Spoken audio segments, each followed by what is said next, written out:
अयान एक बहुत ही समझदार और प्यारा बच्चा था। उसके बाबा की समोसे और चाय की दुकान थी। वो रोजाना सुबह सवेरे उठता, फजर की नमाज अदा करने के बाद वो अपने बाबा की दुकान पर चीजें पहुंचाने में मदद करता। इस काम से फारिग होकर वो स्कूल की तैयारी करता और स्कूल चला जाता। उसके बाबा भी बहुत ही शरीफ इंसान थे। वो गरीबों का भी खूब ख्याल करते। लेकिन अयान को स्कूल में कोई भी पसंद नहीं करता था। उस्ताद जब भी ग्रुप्स बनाकर काम करने के लिए कहते तो कोई भी उसे अपने ग्रुप में शामिल करना पसंद नहीं करता था। इस बात से अयान सख्त परेशान और मायूस होता और घर आकर अपने मामा और बाबा को बताता। अयान अपने बाबा से कहता, बाबा मुझे कोई पसंद नहीं करता। सब कहते हैं समोसे वाले का बेटा, चाय वाले का बेटा। सब मुझे चढ़ाते हैं और मेरा मजाक उड़ाते हैं और मेरे साथ बैठना भी पसंद नहीं करते।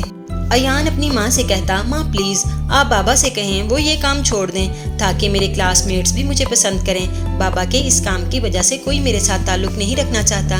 बाबा ये सुनते तो उसे समझाते, मेरे प्यारे बेटे आपके दोस्त नादान हैं। कोई काम बड़ा या छोटा नहीं होता, बल्कि दूसरों के सामने हाथ फैलाना बुरी बात है। मेहनत में कोई यार नहीं। एक दफ़ा स्कूल में गेम वीक शुरू हो चुका था।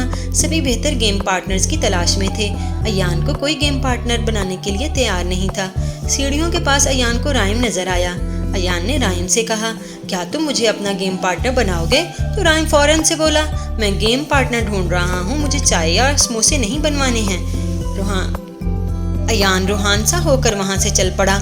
आज वो सख्त मायूस और परेशान था। वो घर पहुंचा तो बैग रखने के बाद फौरन बाबा की दुकान पर गया।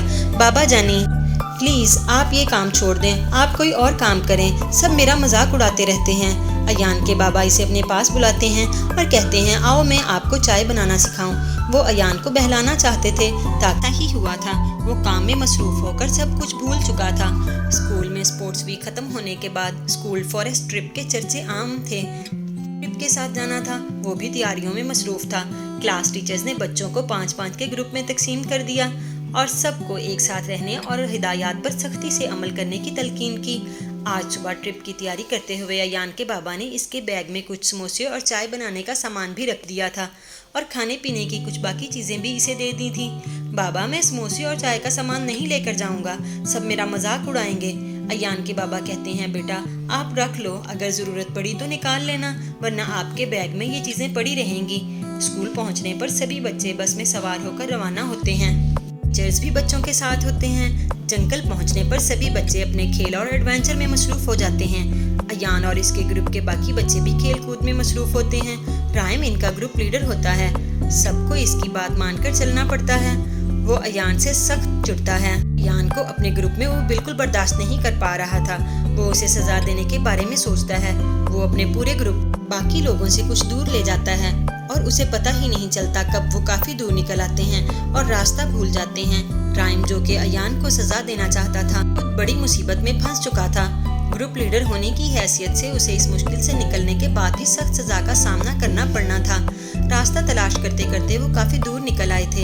अब तो इन्हें कुछ समझ ही नहीं आ रहा था। रात का अंधेरा फैलने लगा था और ठंड में भी इजाफा हो रहा था।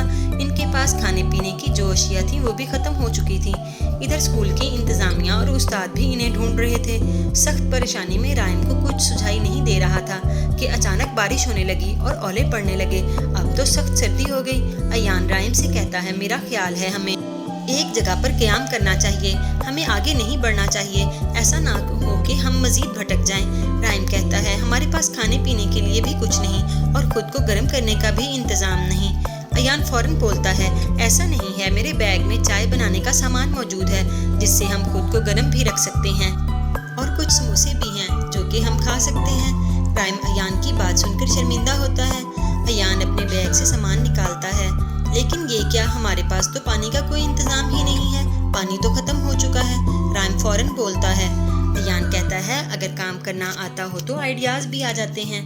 आप लोग बर्फ के गोले इकट्ठे करो, मैं बर्फ की चाय बना लेता हूँ। अयान चाय बनाता है। इल्ली के ढक्कन पर रखकर समोसे भी साथ ही गर्म कर लेता है।